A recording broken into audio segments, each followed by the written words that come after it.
Good afternoon, everyone, and thank you all for being here today. We're here to discuss the Justice Department's response to the stunning and unconscionable acts in Orlando. Our hearts are broken for the unfathomable losses that the people of Orlando have suffered, and our thoughts and prayers continue to be with their families and their loved ones.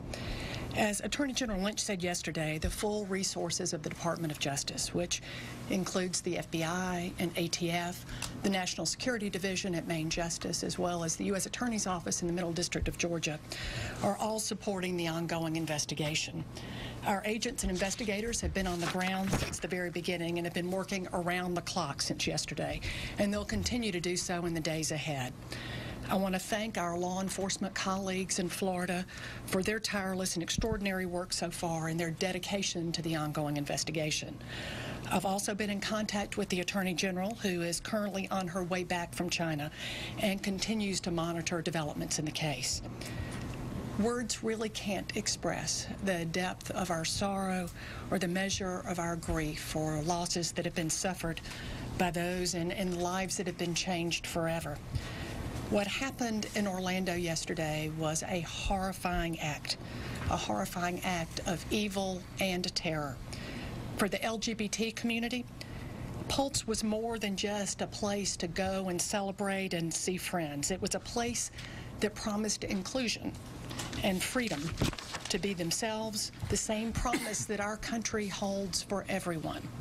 This was an attack on that promise.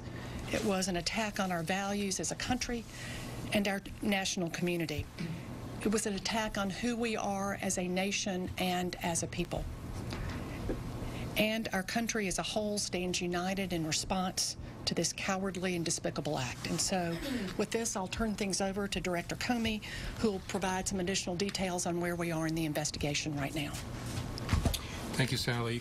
I want to echo what the Deputy Attorney General said just now. Our hearts are broken and ache for the people who were lost in Orlando, those wounded and their families. We are so sorry for your loss and your suffering. I also want to say a word of thanks and express admiration for the work of local law enforcement in Orlando. They showed professionalism and extraordinary bravery that saved lives. We are very lucky that such good people choose lives of service in law enforcement. And last, I want to say a word of thanks to the people who rendered care that saved lives at the scene, the docs, the EMTs, the nurses, the victim specialists, and the ordinary citizens who stopped to help family and friends. You showed us the best part of humanity in the midst of terrible loss. As you know, this is a federal terrorism investigation led by the FBI with the assistance, as we always do, of our state, local, and federal partners. The reason for that is there are strong indications of radicalization by this killer and of potential inspiration by foreign terrorist organizations. We are spending a tremendous amount of time, as you would imagine, trying to understand every moment of this killer's path to that terrible night in Orlando, to understand his motives and to understand the details of his life. You will notice that I'm not using the killer's name, and I will try not to do that. Part of what motivates sick people to do this kind of thing is some twisted notion of fame or glory, and I don't want to be part of that for the sake of the victims and their families, and so that other twisted minds don't think that this is a path to fame and recognition. So what I want to do is give you a sense of what we know so far, and then tell you as much as I can about our past contact with the killer. We are going through the killer's life, as I said, especially his electronics, to understand as much as we can about his path and whether there was anyone else involved, either in directing him or in assisting him. So far, we see no indication that this was a plot directed from outside the United States, and we see no indication that he was part of any kind of network. It is also not entirely clear at this point just what terrorist group he aspired to support, although he made clear his affinity at the time of the attack for ISIL and generally leading up to the attack for radical Islamist groups. He made 911 calls from the club during the attack at about 2:30 in the morning, Sunday morning. And there were 3 different calls. He called and he hung up. He called again and spoke briefly with the dispatcher, and then he hung up. And then the dispatcher called him back again, and they spoke briefly. So there were 3 total calls. During the calls, he said he was doing this for the leader of ISIL, who he named and pledged loyalty to. But he also appeared to claim solidarity with the perpetrators of the Boston Marathon bombing and solidarity with a Florida man who died as a suicide bomber in Syria for al-Nusra Front, a group in conflict with the so-called Islamic State. The bombers at the Boston Marathon and the suicide bomber from Florida were not inspired by ISIL, which adds a little bit to the confusion about his motives. And of course, we're working to understand what role anti-gay bigotry may have played in motivating this attack, an attack that occurred during the very month when we recognize and celebrate our LGBT brothers and sisters. Again, it's early. We're working hard to understand the killer and his motives and his sources of inspiration. But we are highly confident that this killer was radicalized, and at least in some part through the internet. So that's what we've been doing. Now let me tell you what I can about the FBI's prior contact with the killer. We first became aware of him in May of 2013.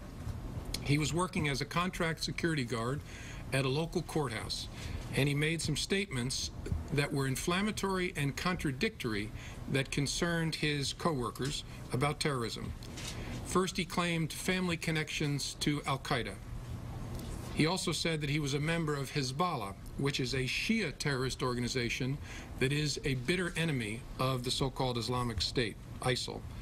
He said he hoped that law enforcement would raid his apartment and assault his wife and child so that he could martyr himself. When this was reported to us, the FBI's Miami office opened a preliminary investigation. And over the next 10 months, we attempted to determine whether he was possibly a terrorist, something we do in hundreds and hundreds of cases all across the country.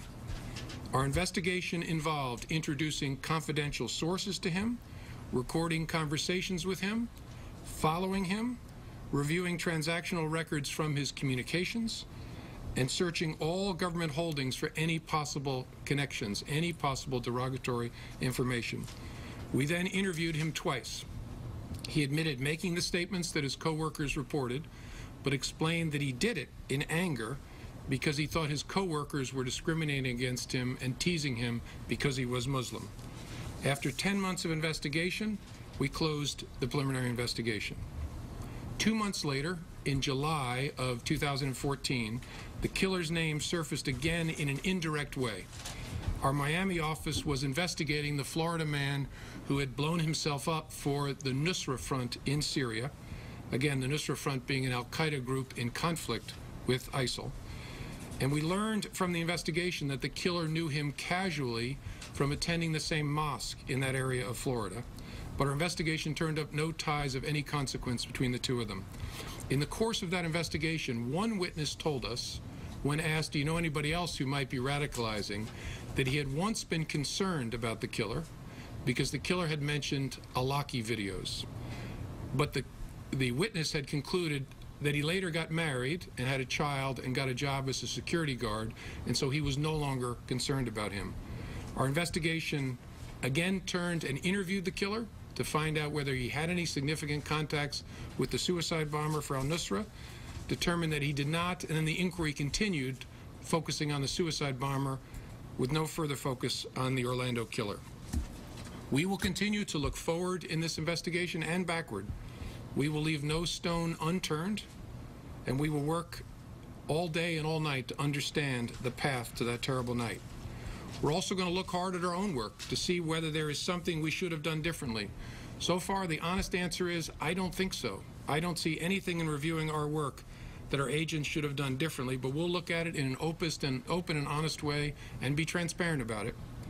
Our work is very challenging. We are looking for needles in a nationwide haystack, but we're also called upon to figure out which pieces of hay might someday become needles. That is hard work. If we can find a way to do that better, we will. We will also do our best to be transparent about what we find going forward, consistent with our need to do an investigation in a good way, but we will tell you as much as we possibly can. And let me close by saying something I have said before. We know that this killing is upsetting to all Americans. We hope that our fellow Americans will not let fear become disabling, because that is what these savages want. We hope that instead you will channel this sense of anxiety into something more positive, which is an awareness of your surroundings and the seeking of opportunities to help your fellow Americans, as we saw with the tremendous lines of people giving blood in Orlando. If you channel that anxiety into awareness, you can live your life and allow those of us who are paid to investigate and to stop terrorists to do that work while you live the full life that this great country offers you. If you see something, tell us so we can look at it. In every single one of our cases, as we look back, somebody always sees something that they should have told us and they didn't. So our request to you is, please don't let them make you work into a state of anxiety that is disabling. Find ways to channel that into a healthy awareness of your surroundings and live your lives. And we will keep you posted on what we learn from doing our work. Thank you very much.